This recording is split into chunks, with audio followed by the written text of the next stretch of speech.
الحديث الثامن عن أبي سعيد الخدري رضي الله عنه قال قال رسول الله صلى الله عليه وسلم: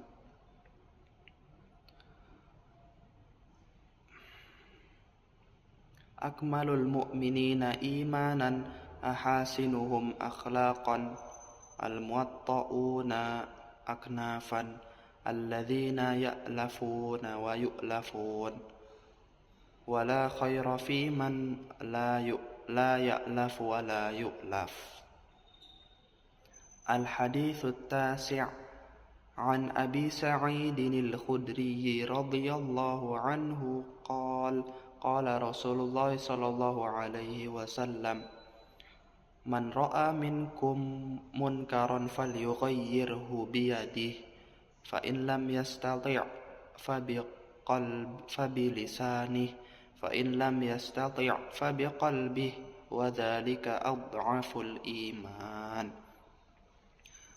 الحديث العاشر عن عائشة رضي الله عنها قالت: استأذن رهط من اليهود على النبي صلى الله عليه وسلم فقالوا: السلام عليك.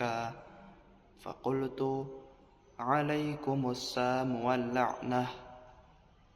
فقال: يا عائشة، إن الله رفيق يحب الرفق في الأمر كله.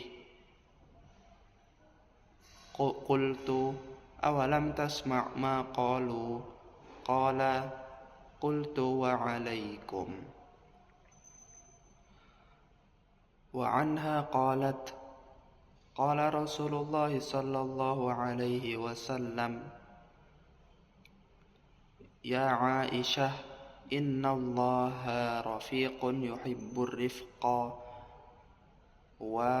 ويعطي على الرفق ما لا يعطي على العنف، وما لا يعطي على ما سواه.